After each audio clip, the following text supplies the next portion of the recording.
Okay guys, so today I want to kind of make a video talking real quickly about, I'm going to do a response video to Paul Harrell. He made a video called TEOTWAWKI, and you know, I like Paul. I think Paul makes some pretty good videos, and I think they're interesting details, and you can kind of tell that he's kind of got this Marine Corps United States way of thinking about him, somewhat, and but he also does, I've got to admit, illustrate this stuff in his videos in a way that um, is true.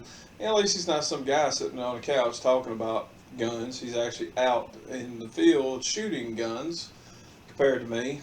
And but I've got 35 years experience of shooting guns, man. I mean, I've shot big guns, little guns. I've shot big high bore guns. I've shot low end guns, 22 LRs, all the way up, all the way up to, oh God, 30-06s, 45-70, big stuff. The big stuff. I've shot the really big bore stuff, and 308s, you name it. And I have anywhere from handgun experience to long gun experience. I have, some people call them long guns, I call them rifles, and I call them handguns. But I have experience from one end to the next. Okay, and Paul Harrell, he says he's a professional, which he was a firearms instructor in the military. So I guess that kind of qualifies him as a professional. But I also think that we kind of need to kind of reevaluate what actually makes a person a professional. I don't know if necessarily a person could be called just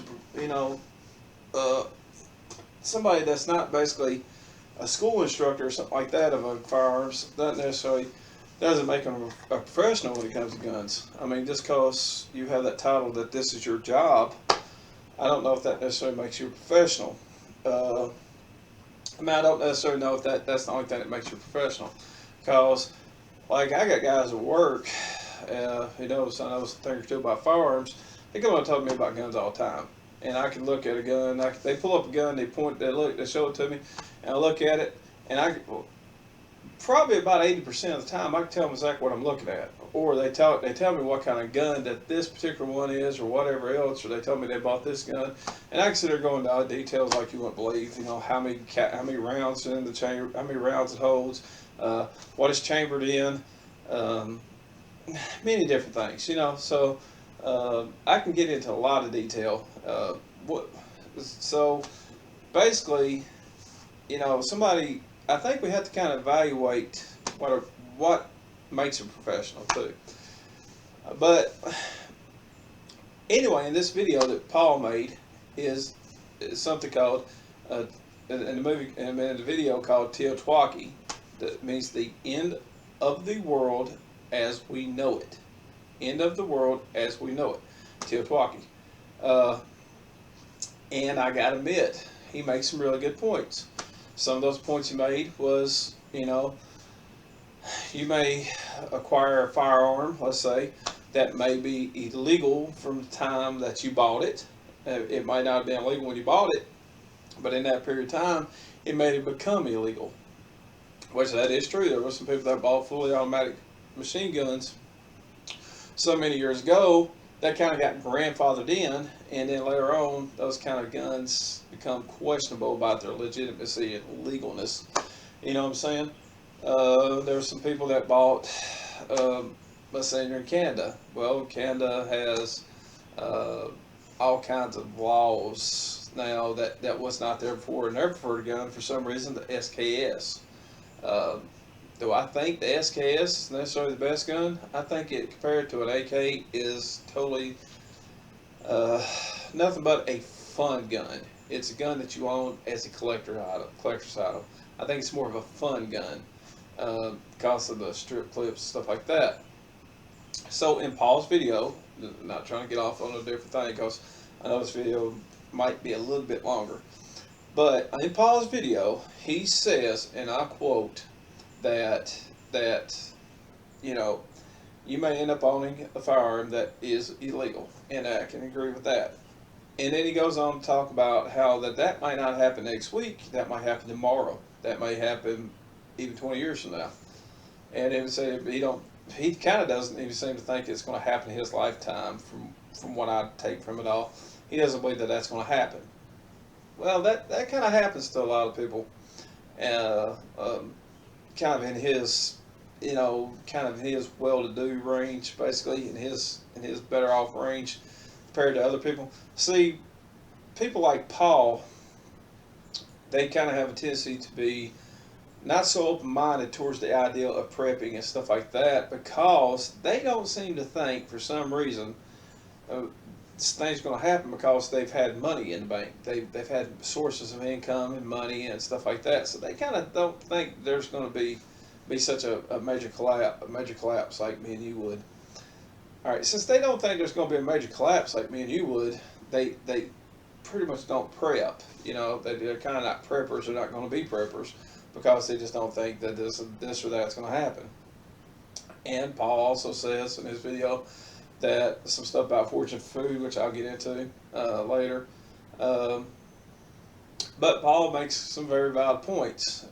Some of the stuff he says is like the food you buy. Basically you're buying food. Well, he does make some very valid points. The food you buy, you're not careful, you let it go bad and stuff like that. He's basically what he's saying. And all this stuff that you're kind of going to get during this period of time, he says, it could be just, basically he's saying it could be just useless. You spend all this money and it could be useless. And he's got a point, but he also says, don't prep. He's also saying, don't prep for only, hunter-gatherer, surviving the game lifestyle.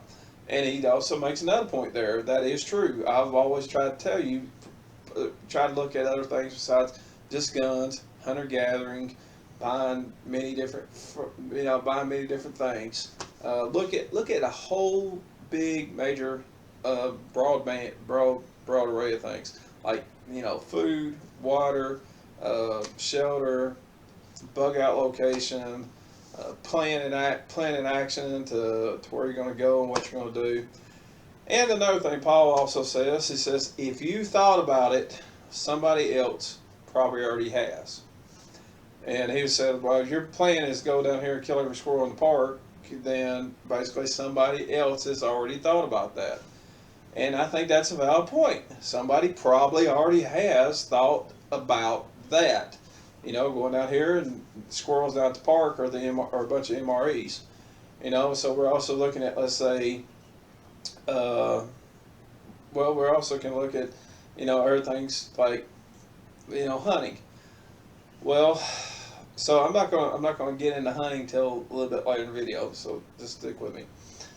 So basically, he said if they've already thought about it, if you've already thought about it, more than likely you're not the only one, and that is true. So we have to kind of give him credit for a lot of this stuff he says in his videos, and I can agree with Paul tremendously on so many of these levels. Being an experienced prepper and somebody who's been doing this for several years now, I can tell you that I've seen some harebrained stuff in the prepping community. I have seen so many things and stuff like that I've seen people talk about, some of the crazy stuff people do and stuff like that. And stuff I don't agree with and stuff I do agree with. But at the same time though, I think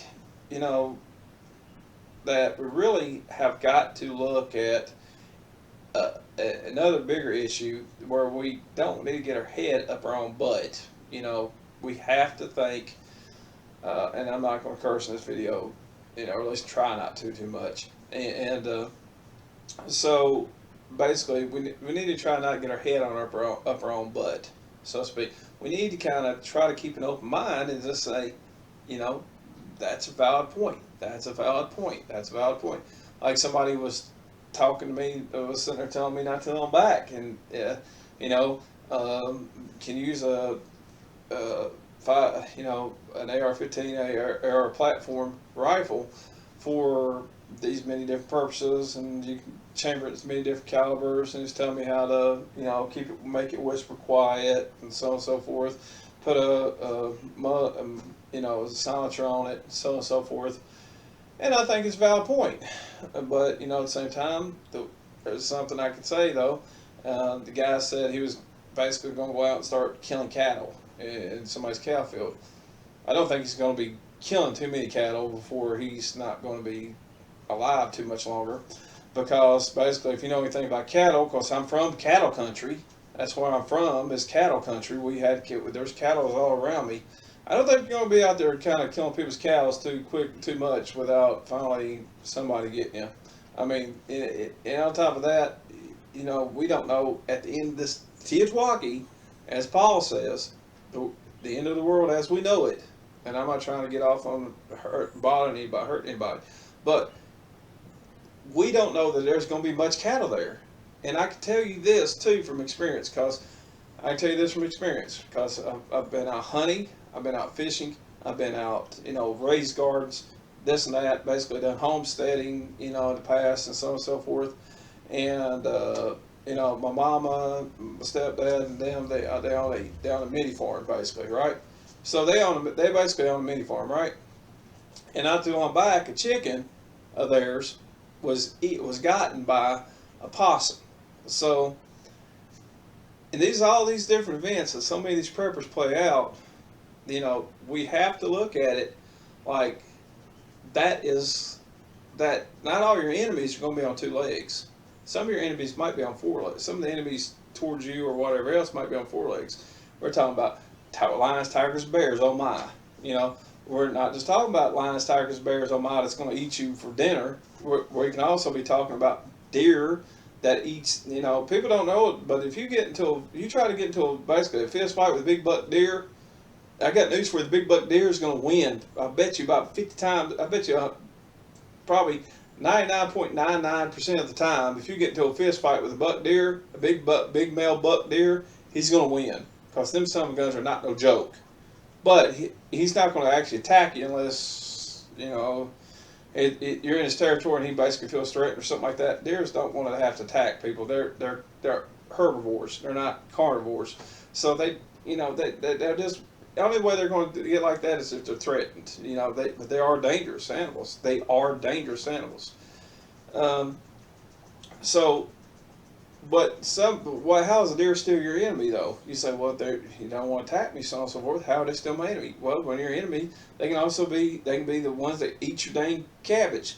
You can also have the rabbits eating all your radishes, eating everything you can possibly think of. You're trying to grow food, and all these four-legged creatures eating your chickens. Like my mom's stepdad just had their chicken. They had 5 years. It got eaten by a possum not too long back. I mean, this is the kind of stuff that happens.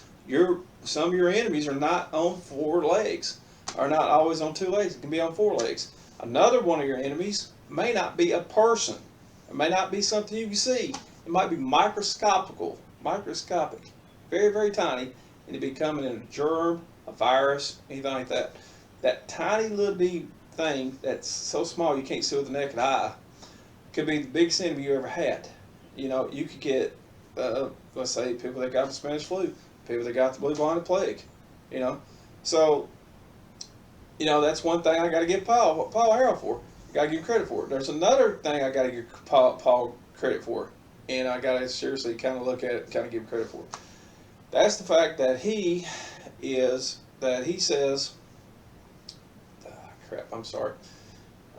that's the fact that he says that the video. Let me collect myself. Okay, there's another thing I got to give him credit for, though. He says that that basically your enemies are not necessarily. You don't know exactly what's going to be your enemies, basically. That's what he says in this video. Well, in the case, with the enemy and so forth, and he talks about your enemy could be, you might need something with a bigger magazine capacity and so on and so forth. And then there's one thing I can agree with him on about this too. But one thing he says too, he says if you're one of the unlucky ones to survive, that you're that 90% in it, that you're that 10% to survive, And out of the other 90% of the population that died, you're that 10% that's lucky enough to survive somehow. Uh, he said you're the unlucky one. And but in some ways, I can kind of agree. You probably are pretty unlucky if you survive after that. I mean, cause like he says, you're unlucky. You are unlucky. So after that gets done, we got to think what other people did survive. There's only two kinds of people that's going to survive that kind of thing. There's two kinds of people that's going to survive. I can tell you that now. The two people that's going to survive is people that's prepared, and the people that's prepared, and the people that did a whole lot of bad things to get to the other side. And I can agree with that.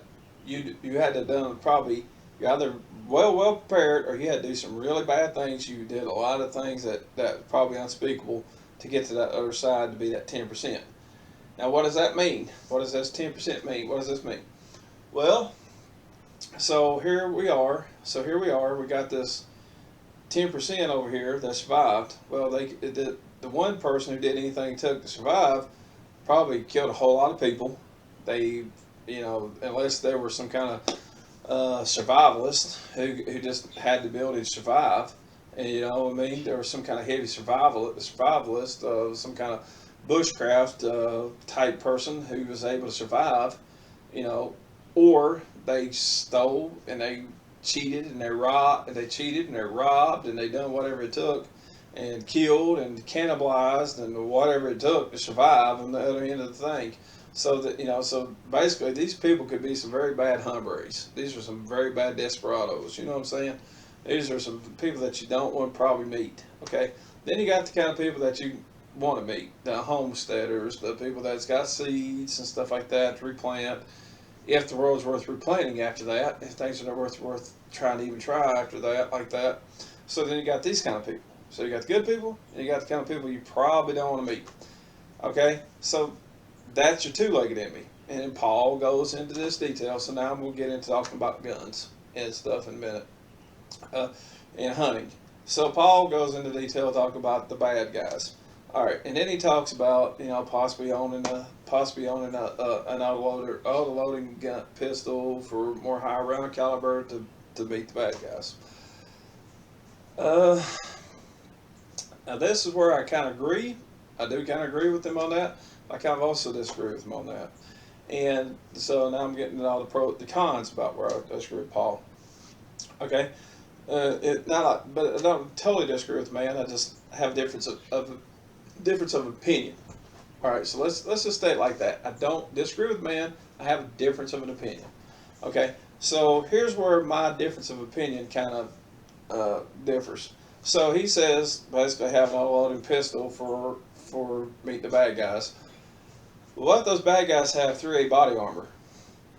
So if you have 3A body armor and stuff like this and that and everything else, then those bad guys you claim to meet, well, they're not going to be everything. Their body armor is going to be totally, resistant to any handgun caliber. Pretty much. I mean, there are some handgun calibers that can kind of pierce through that. We know there are, and I'm not going to get into details, but there are some that can pierce through that. And I don't want to spout out false information and sit there and make a suggestion or say that one or the other is going to be that caliber that can do that, because I don't want to spout out false information, because I'm not got a 3A body armor. If I did have 3A body armor, I'd be danged if I'm going to spend that much money just to shoot it. I mean, I'm not going to do that. I watch these videos and stuff online, but I'm not going to play the game or go out here and buy something that costs $500 or $600 just to shoot it. I'm not going to do that. Which Paul has done that, and he knows what I'm talking about if he watches this video. So, the handgun caliber may not pierce this, and we don't know if this people might, you might be able to hit somebody in the arm, which one shot incapacitate means it doesn't necessarily have to kill the person. What most people don't know with one shot incapacitation. All right, the one shot incapacitation could be this one shot incapacitation could be, any kind of shot where somebody gets shot. It can be in the shoulder. It can be, let's say, over here in the neck. It can be on the leg. It can be anything that makes the person want to get away after they got shot. Okay, but we don't know that this person might not have a coat on that's got you know, may have some Kevlar, you know, stuff. We don't know that this person may not have some kind of you know, steel toe boots on and stuff like that. So we don't know they might not have a steel helmet. We don't know what kind of enemy you might be facing here. You know, we don't know if that the enemy might be. Well, I mean, you got, like, say, government. Let's say if you go up against, let's say your enemy is the government. They got 4A body armor. You know, 5.56, even green tips really won't even penetrate hardly through 4A body armor.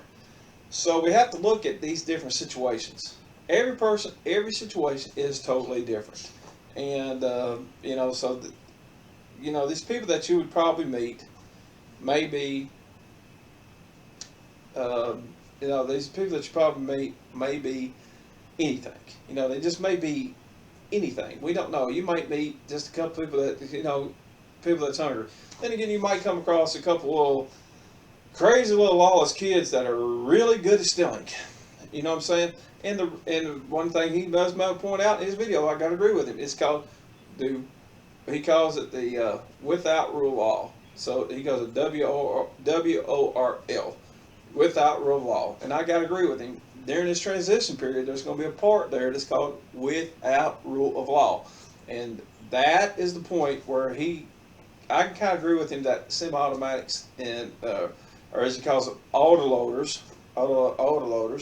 which that's what they are. They're autoloaders, but semi-automatics will prevail and shine, and I got to agree that is where they will shine.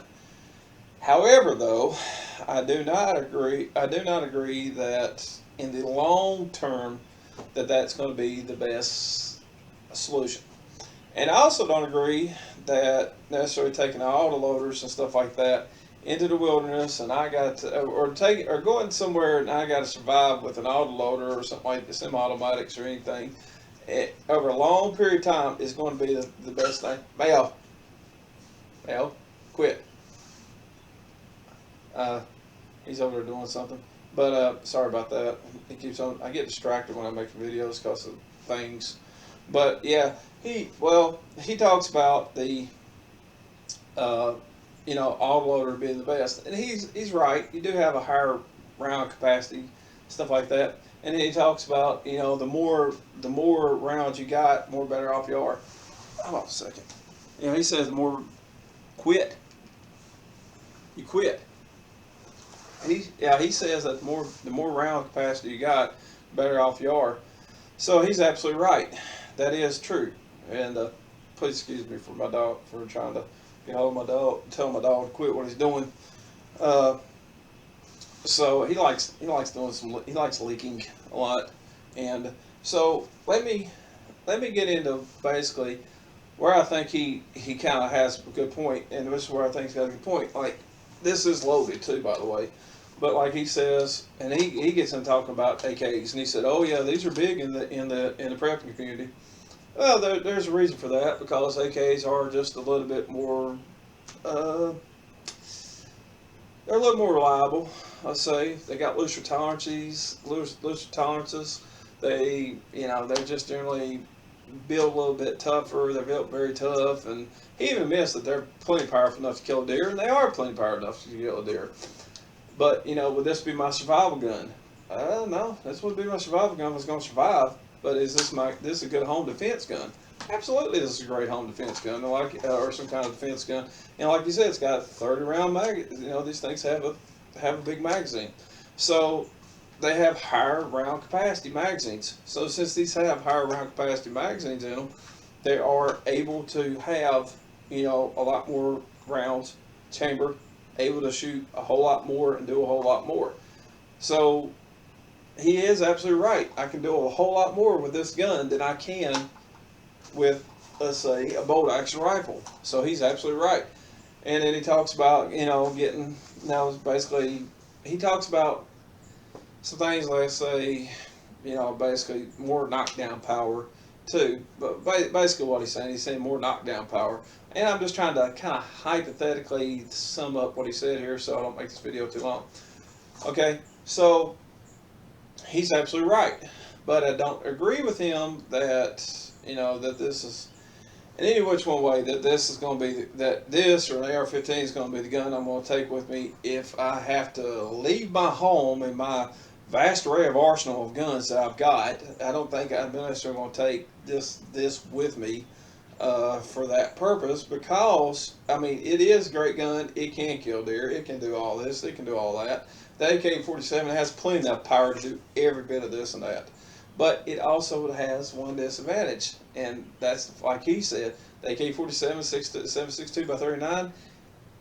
I can tell you how much a pound. I know for a fact I've had 1,000 rounds shipped to my house before, and the shipping weight on 1,000 pounds, well, that's basically including the box, is 38 pounds. So he's right. It's a heavy bullet.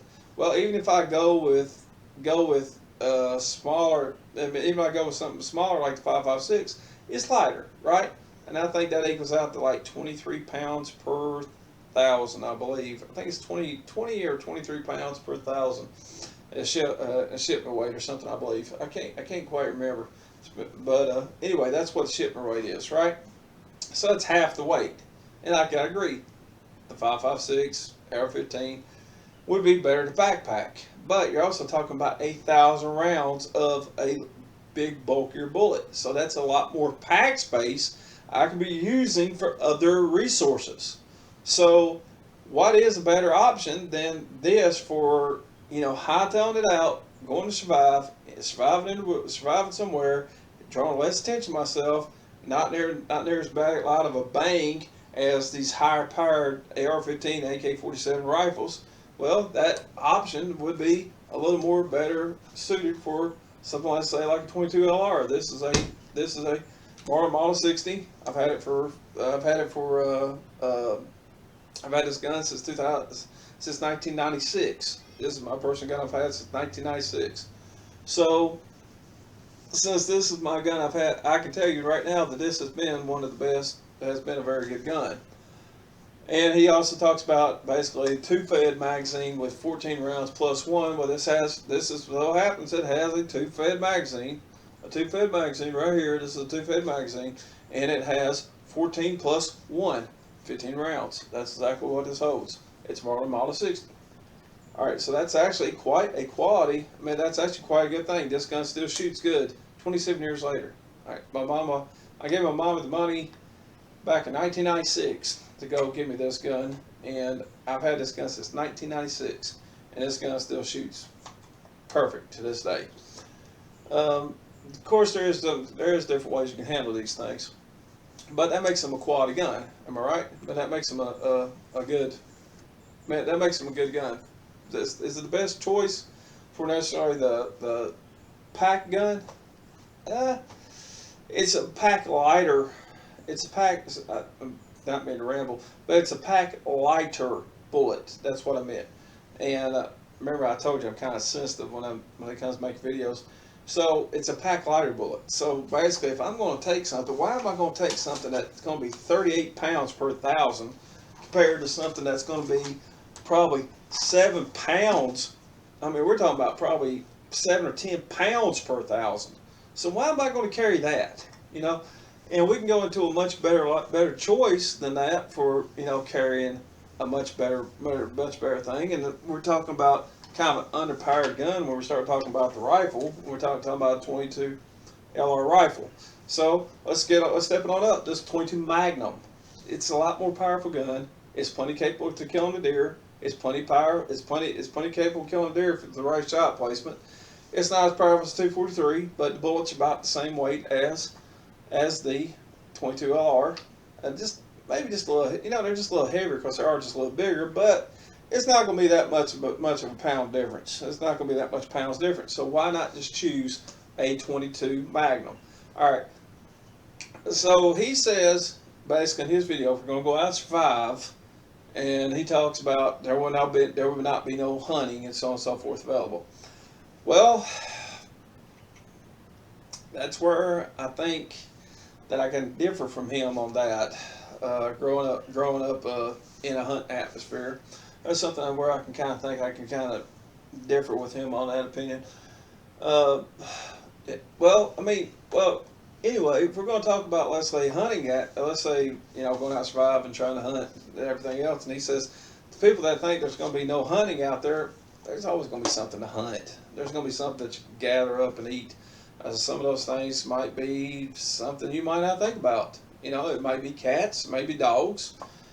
In some ways, if this rule of law ends and everything else, and there's a bunch of stray poor old dogs out there, you're probably doing them a favor by just killing them and eating them. That way your life goes forward, and these poor little dogs don't have to suffer to the very end and have a bad death.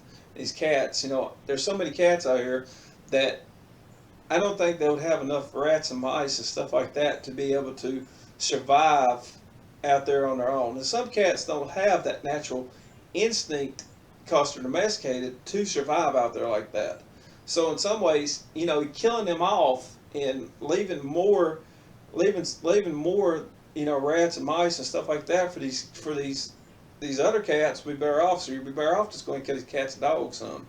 That's a much quicker way of getting food compared, and you get a lot bigger amount of food.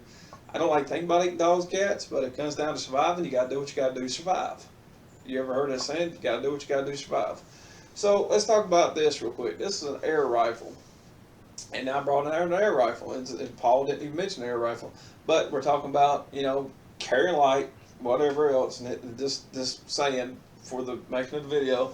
He says basically, bolt action rifles aren't the best thing. I'm going to talk about that in a minute. But here's what he says. He says, basically, he didn't mention this, but let's say this right here, I got 2 packs right here, this Gammo ammo, this Gammo stuff, ammo. Alright, see that? That's 1,500 rounds of ammo. That's 1,500 rounds of air gun ammo. That's pellet rifles. That's for my pellet rifle. That's 1,500 rounds. I can take all this, put them together. Let's see, I got a separate one here. That's Gammo. This is Crossman. That's 500 rounds. Right here, that's 2,000 rounds. That's not even as big as if I were to take these separately. That's not even as big as a block of. This is 2,000 rounds. It's not as big of a block. It's carrying the 22 Magnum 22 LR. Now, if I take and throw this in the mix, that is about as big as a block, but that's also 2,400 BBs. Because this is a crossover BB and a pellet rifle. Now I can get excuse me, I can get a pellet rifle. There's pretty big pellet rifles out there, so I can get a pellet rifle that will have as much power. So when I talk about this, I can talk about these things could be 2,000 rounds. There's 2,400 rounds, and there's 2,400 rounds. That's 4,400 rounds right there. All right. If I take and put all these in my pack, that's 4,400 rounds compared to one block of 500 rounds of 22 LR. All right. And this is light. It's quiet. It's stealth. I can hunt very small things like deer, like squirrel, birds, stuff like that, and I can kill them with this. It will kill them. Is this as powerful as 22? No, but I gotta tell you, I'm really seriously impressed at the power this thing does have. It's not. I know it's just the Daisy 880. It's not as quality as some of the more higher powered ones out there. And I've looked at maybe possibly buying a higher powered one. I've looked at actually buying maybe a .30 actually compared to a .1. Let's see what they call these. .177. I've been looking at maybe buying a .30 brake barrel, and that's they actually make them in that. It's got a brake barrel.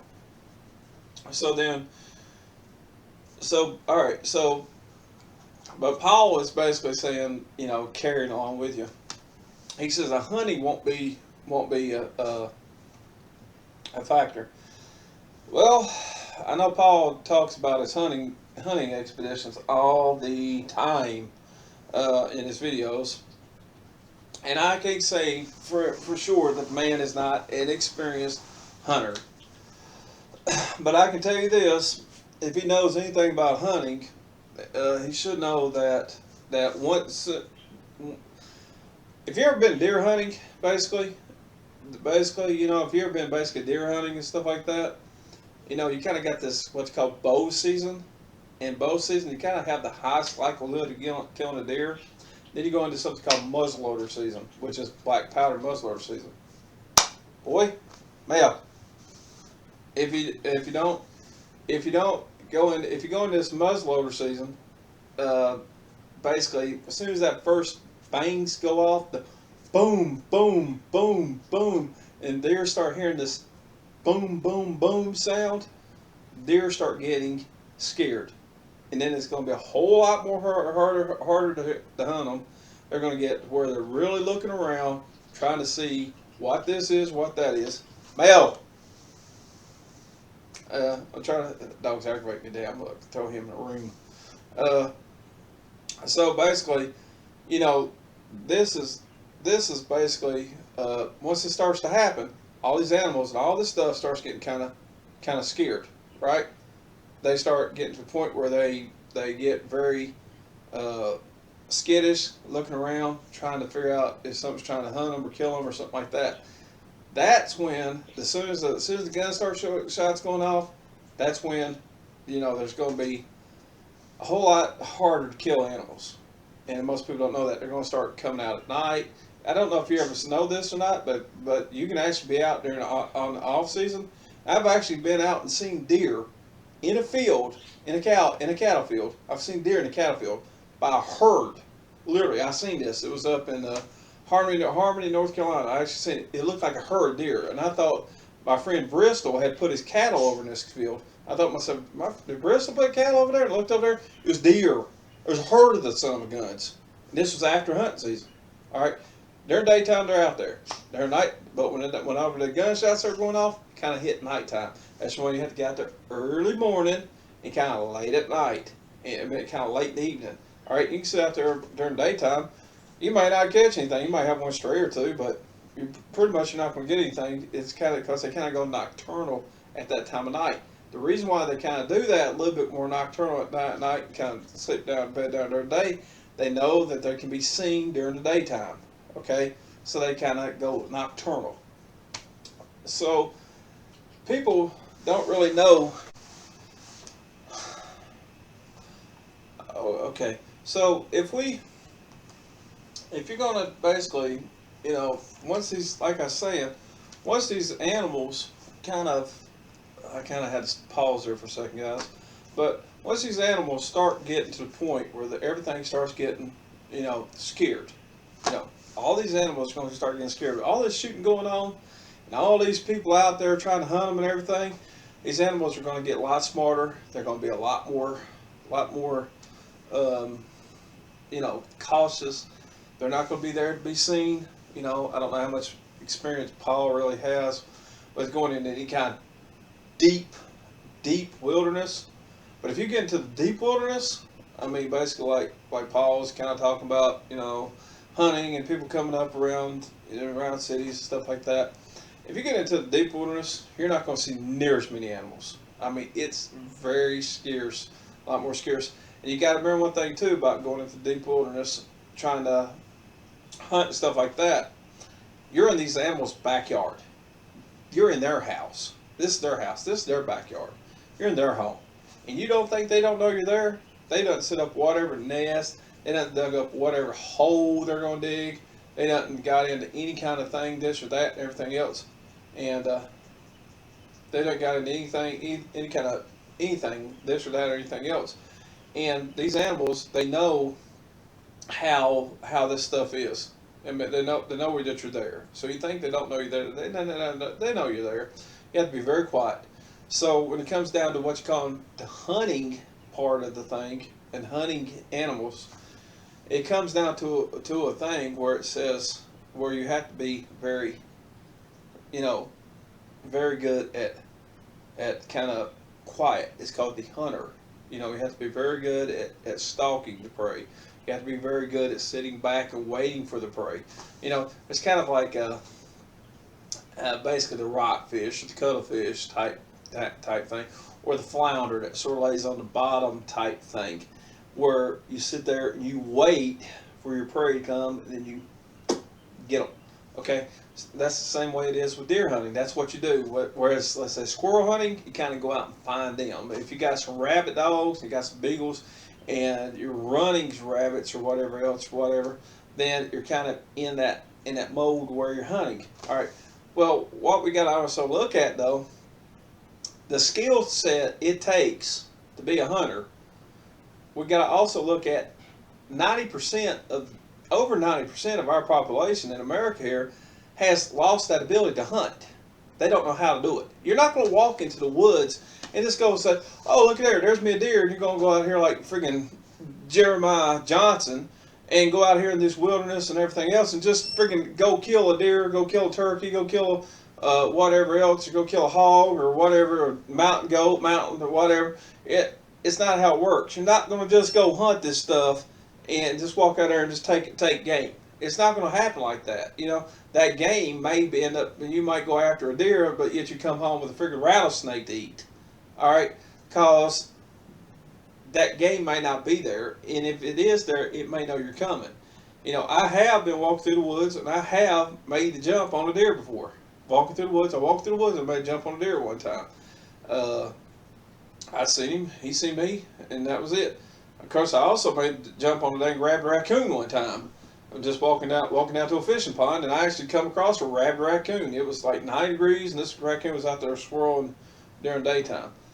All right, so we got to look at, you know, is there going to be a chance of hunting? I think there's going to be a chance of hunting, but I think it's going to be only the people that are the true hunters are going to be able to get the game. Okay, because like I told you, I know a guy who's a friend of mine who has a 30-30 Winchester, and he basically was out hunting this past year, and he told me, he said he tried everything he could think of. He was out there during the early morning hours. He said I was out there in the late evening hours. He said I sit out there and tried to even hunt all day. He said I tried using even a woman's tampon, you know. Which, if you don't know what that means, basically, it's kind of like a deer call scent thing. He said he put a used tampon out there, and he said, "Oh, that sounds kind of disgusting." I said, "Man, I know what you're talking about, because you can actually, you know, these animals, believe it or not, they actually do have a sexual attraction to that stuff." So, you know,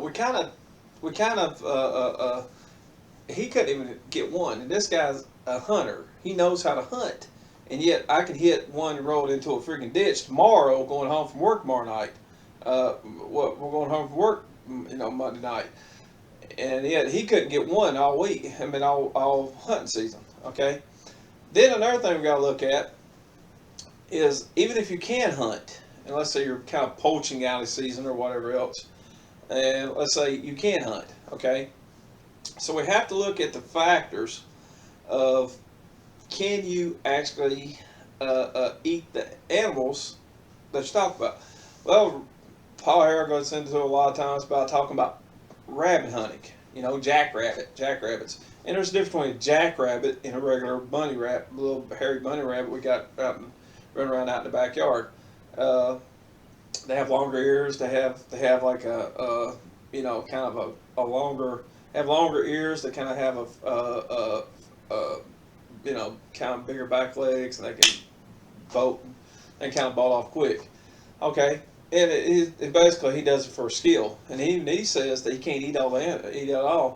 And the reason why that is, and I don't know, you know, if you're from the South or whatever else, but if you're from the South, you know these things called wobbler worms. All right, and it happens every year. I think even the animals in the north get plagued with these wobbler worms and different kind of parasites, and there's bot fly larvae and stuff like that. These animals get these things in them to where you can't actually eat them in this certain time of year.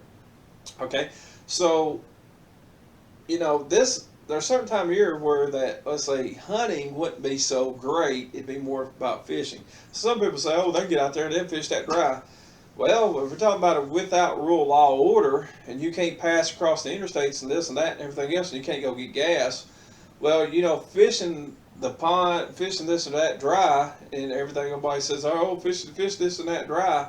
Well, you know, you're not talking about the same kind of fishing that you would be if you're talking about a high dollar high end equipment like bass boats, depth finders, stuff like that. You're talking about a it's a thing to where, you know, you're out there just fishing with rods, reels, and whatever you got, you know, and then finally, you know, go back to cane pole fishing or trapping or something like that.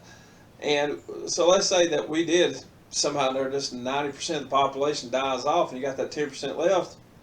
10% left is not going to be enough to clean out the lakes and the streams, stuff like that. It's not going to be enough. All right. And on top of that, you know, people have a better chance of catching fish and stuff like that because people haven't lost that nearly as bad as they have the hunting ability.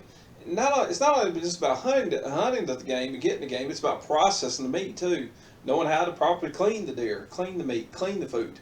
You know, so you know this hunter gathering thing, I got to agree with him. It's not going to be, you know, he says it's going to be a much smaller thing than what people think, and I got to agree that is true. But do I think that hunting will not be totally not a thing? I think that hunting is very much going to be a good possibility of a chance of things that people are going to do.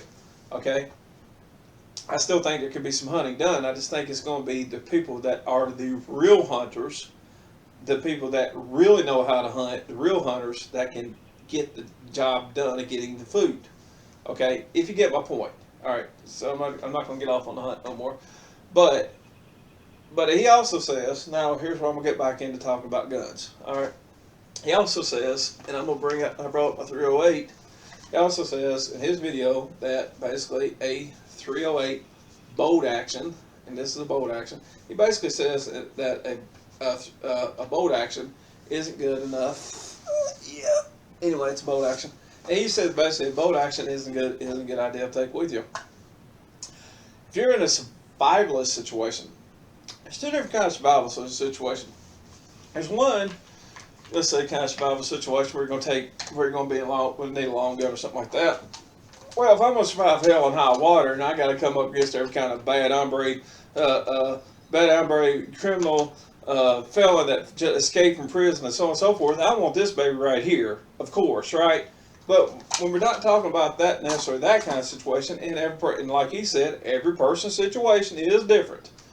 But if I'm in a survival situation, well, in a survival situation where I'm near some woods or wilderness or something where I'm trying to survive, this may be perfectly fine, you know, having a bolt action.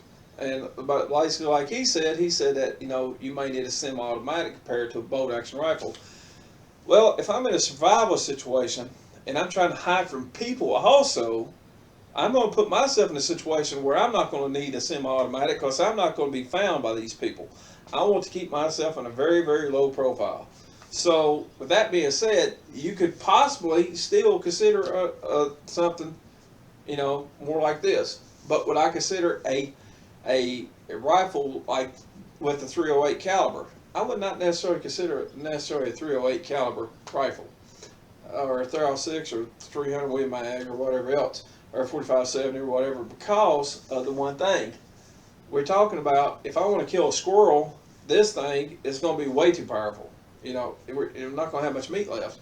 I mean, maybe get on up around a good sized coon, you know, raccoon, maybe a good sized possum, stuff like that. Yeah, fine, good. But not for basic everyday use. So now, why? But can we survive possibly with a bolt action rifle?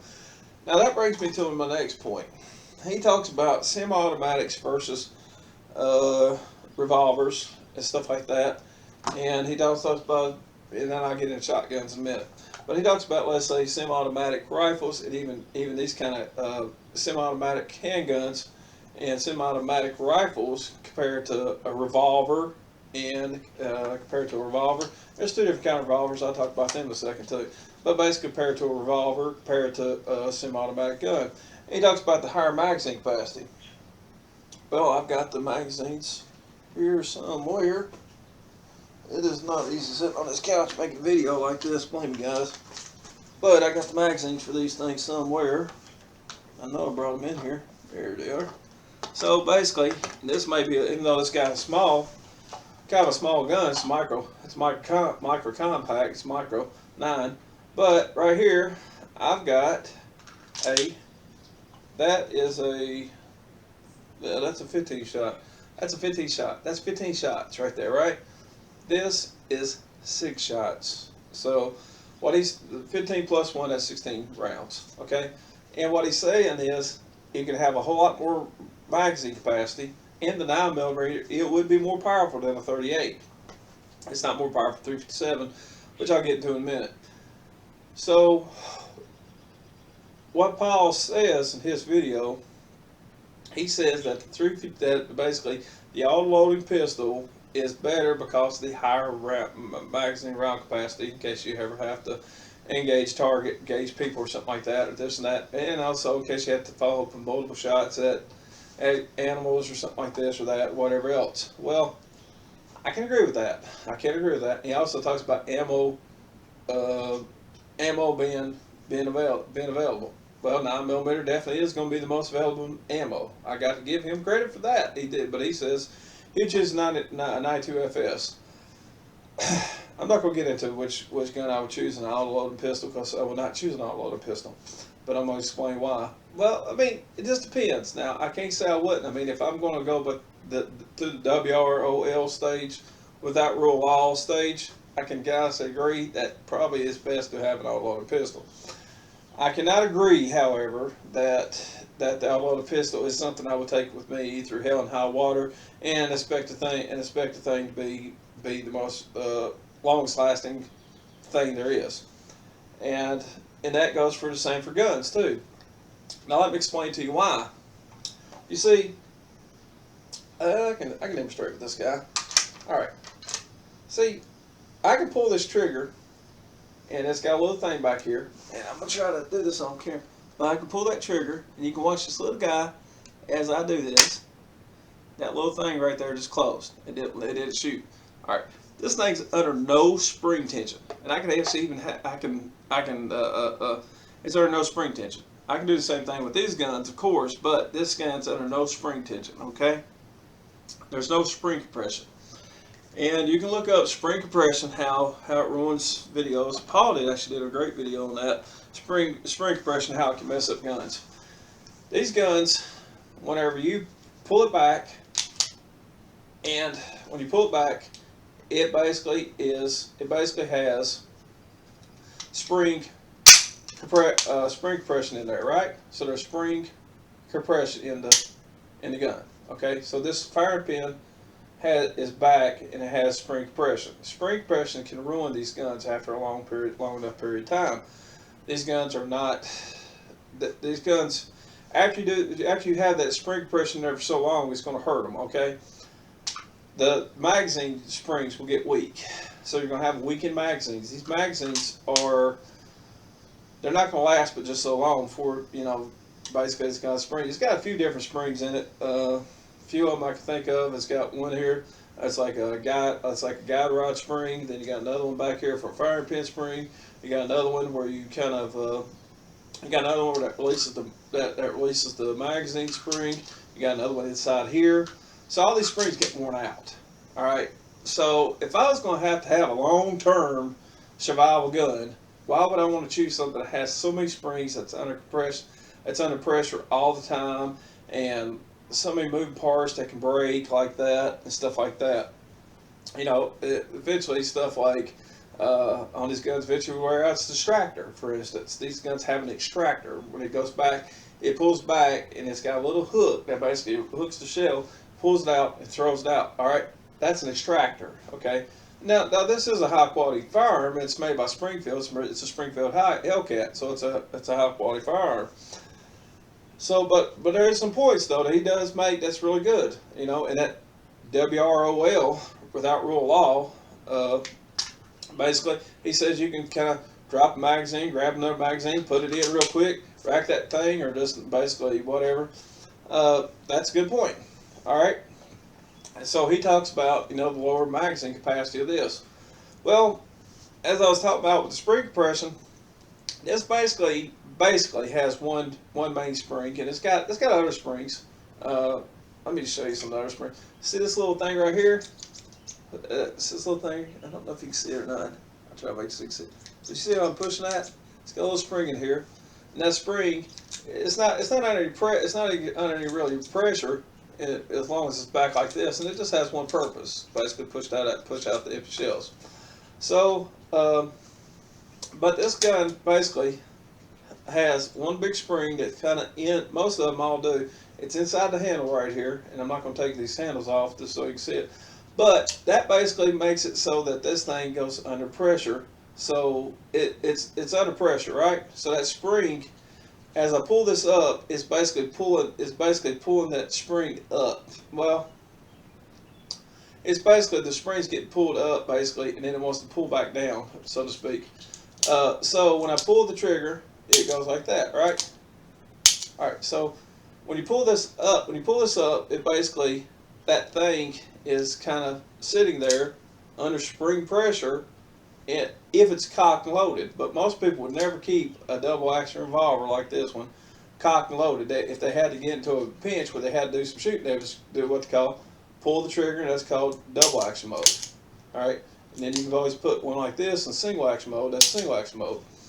So the gun sitting here like this, it can sit here for forever like this, with bullets in it, and the bullets the only thing that goes bad. This gun is not going to sit here and get hurt because it has bullets in the chambers. All right, in the cylinder, in the chambers, it's not going to get hurt from that. So that's an advantage to a revolver compared to a thing. And there's a couple different kind of revolvers. Now this is one. This is a single action. This is a Burgundy Black Hawk, and it's got a loading gate. All right, so you just kind of spin around and kind of clean it. And another thing is, these take a lot less cleaning, a lot less serious stuff to keep a revolver working good compared to working with a semi-automatic auto-loaded pistol. So this one, the only way you can actually fire this one is to actually pull the trigger back and then shoot. And then pull the hammer back, then shoot. Okay, this would not be a good idea for, kind of as much a survival gun. It's a great gun. It's fun for cowboy shooting, and if you're really quick with it, you can get as many shots off with one of these as you can a semi-automatic. But me, I can't personally. So let me check one thing here real quick. So, all right. So sorry about that. But yeah. So what I can agree with you on is that with that rule law episode, this small portion of time, while 90% of the population is killing itself off, or dying from diseases and hunger and water and famine and pestilence and whatever else. So while this dying off, well, something like this makes a hell of a lot more sense than a bolt action rifle. But the bolt action rifle can sit there and not. I mean, yeah, we could argue. Yeah, you could sit here and have it sitting here just dry fired, and have it dry. Just have it sitting here without something in it, whatever. We can just shoot the gun and basically, kind of release the spring tension. Even though I can release the spring tension, I'm not releasing the spring tension inside. From pulling the trigger, that's releasing all the spring tension from inside here. But I'm not releasing the spring tension from inside this magazine. All right, this gun is sitting there by itself with that magazine loaded. Even if you're halfway loaded magazine, it has less chance of hurting the magazine. Hurting the gun. Okay. Hurt the magazine basically. So basically, if it's half loaded, So basically, if I don't fill it all the way up and I halfway load it, it's a little better on the thing. But still, it's got spring tension. All right. The only time a gun like this is getting hurt is when I pull the trigger, when I have to actually shoot it, and the firing pin is actually getting hit, and that spring's getting worked a little bit. That's the only time this gun's getting hurt. These guns have been known to be 100 years old and still shooting just fine. So long-term wise, I got to kind of give it to the revolver, and we all know that revolvers are more powerful than semi-automatic guns in a lot of cases. So my choice is still the .357 Magnum revolver, but I never kick her out of the bed. I never kick her out of the bed though, 9mm, because when it comes down to ammo readily available, 9mm wins, and it's a lot of stuff out there for these. they're excellent guns. They're an excellent caliber. They have the old ones, they've actually proven that these just about have as much power and capabilities as a lot of the bigger calibers like 40 Smith & Wesson and 45 ACP. So I got to agree with that. Now here's what all right. So in this video too, I've covered all this stuff, all these different things. Revolvers, bolt action rifles. I think to me, I don't think that the bolt action rifle should just be thrown away. For God's sakes, I have to leave my vast array arsenal of guns and stuff. I think people don't need to be worried about going out and searching for this crap. I think they need to already have it. Have the guns, have the bullets, have the reloads, have the stuff, have the stuff, the bullets, the reloads, and all this and that, or whatever, so they don't have to go searching for this crap. You don't want to go searching for this crap. Why do you want to go out here searching some warehouse where you're going to possibly get killed by somebody who's set up camp in there or something like that? You don't want to sit there and have to go out searching for this crap. You're better off just to have it already. Okay, now here's what he kicks out, though. What he does kick out, and I'm going to start off. I'm just going to explain something to you. Okay. Well, I'm going to start with this one. This is actually my oldest gun. Okay, so this gun, it was made in somewhere between 1892 and 1902. This is a, I can't remember which one, what they call this thing. It's got the name on it. It's made by Columbia. It's made by Columbia. That was apparently a company at one point named Columbia that made this gun, and I looked it up and I looked for it very well online, and I come to find out this gun was made somewhere around about 1902. I've taken this gun apart and I've looked inside of it. It's got all the original parts inside of it. Okay. There's one thing about this gun. It's a 12 gauge shotgun. He basically throws a shotgun out points out as good light, and I gotta agree with that. And then he talks about the downfalls, and I've talked about the downfalls in the past. It's loud. People are going to hear it compared to, let's say, a whisper quiet air rifle. Okay, so or much less, much quieter 22 LR or 22 Magnum. Okay, so it's very loud. The bullets are very heavy. I got a 500 rounds of ammo, and I think it probably weighs about 60 pounds. I swear. And so that's a very heavy gun. So, but he also kicks out the single shot. So single shots kind of have their advantages.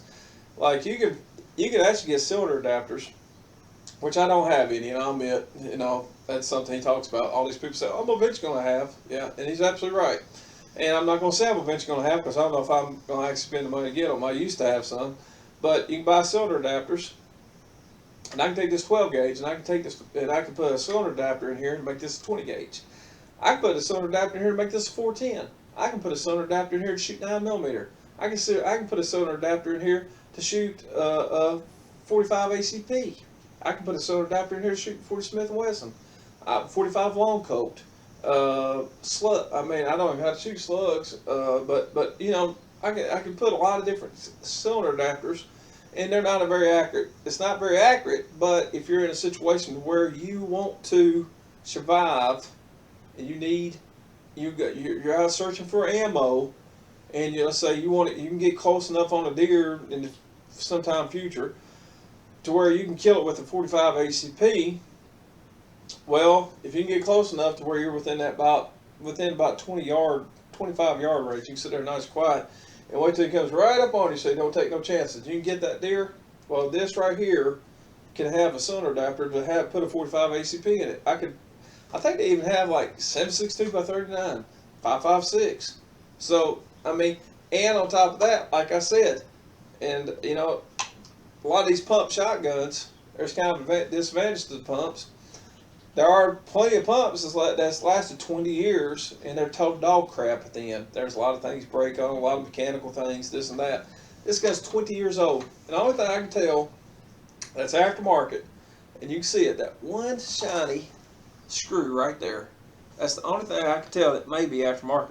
Now, I don't know that is aftermarket, but I think it is, because I've taken this gun completely apart, looked at the internals, and everything else. And this gun is pretty much about as original as I think I could ever see. I've looked inside there, and this part of the buttstock up in here, where there's been so much oil in there through the years, pretty much.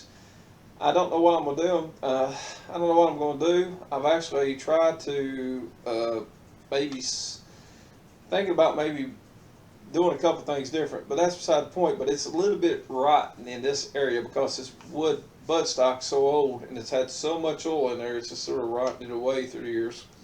It, little bit rotten, and the barrel's just a little bit loose. So I don't actually, kind of use this gun except for nothing but birdshot. Basically birdshot.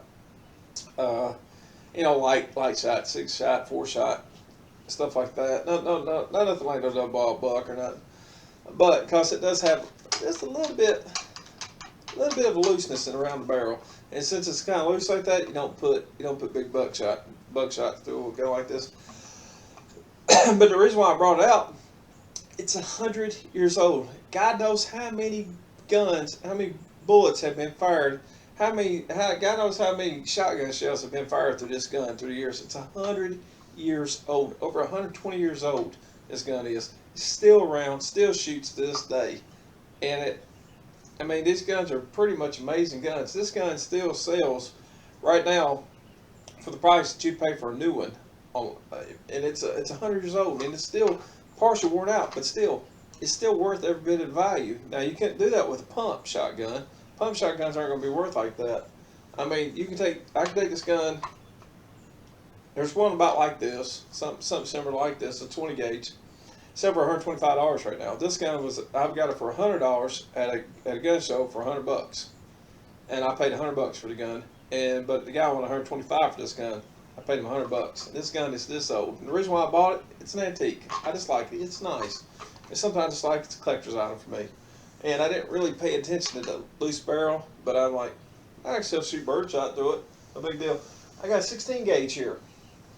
Now, this one is made by a company called, Nitro Hunter. It's called Nitro Hunter. So I looked this gun up one time, and that I could tell this gun was probably made somewhere around the 1963 area. Somewhere around 1963. It's a 16 gauge. My point is, these guns last. All right, it still works just fine. This doesn't have any kind of loose barrel. It's still in good condition mechanically wise. It's still in excellent condition. That I can tell this gun has no aftermarket parts at all to it. The gun is still in good condition, still will shoot, and it's not the best condition. It's not the most pristine condition it could be in, but it's still in pretty good condition. All right, there are perhaps some things here and there, a little something to do with maybe some woodwork, but still in pretty good condition. And it's got this old brown kind of like finish to it, which means a couple things, but still, the gun is still shootable. And Paul says in his videos that these guns are not very, very good for this or that, and he's just thinking about person surviving with having multiple shots, stuff like that. But there is advantage to this, though. Like I said, you can buy the cylinder adapters. You can buy the cylinder adapters. I can take that 12 gauge. I can buy the cylinder adapters to put it over 12 gauge. I'm at 28 gauge, 16 gauge, 20 gauge, 410. I can also go into quite a few more things, So, mail. So I can get into quite a few more things. So, basically, I wouldn't necessarily say kick them out. There are advantages to these things. They last a long time. These guns are over 100. These guns are 60 and 100 years old. They're still shooting to this day, and they're still reliable. So we got to look. If we look at, let's say, the end of the world as we know it, we got to look at it from a long-term perspective. In a long-term perspective, I'm looking at the guns that last the longest, the stuff that will be around forever. This gun right here is called. It's a 1983 rifle, Lakefield. 1980. It was around 1980s. This gun was put out. It's made by Lakefield. It was up in This Lakefield is made. It was made up in Canada. It's basically Salvage Arms Canada. 1983. Guns to Shoots. All right. So this stuff lasts. It might not be the fancy auto-loading stuff. It may not go click click click click bang bang bang bang bang. But one thing about it, it does have its advantages to where it lasts longer. Okay. And this is what we call the this TEOTWAWKI, whatever, in the end of the world scenario as we're talking about, well, this lasts longer. Okay. Anyway, I'm gonna cut this video off here, and I'm gonna have to edit it a little bit. Be good at it. If you were stuck around and watch my video this long and you got bored out your butt, I'm sorry, but I do appreciate everybody watching, and I thank you. So if we talk, like I'm just saying, I don't necessarily agree with Paul on every single thing. Now, like I said though, I'm also not leaving my vast array of arsenal and my 30,000 rounds of ammo behind, and just that easy. I'm not going down without a fight, so I'm different than most people. Anyway, be good at it.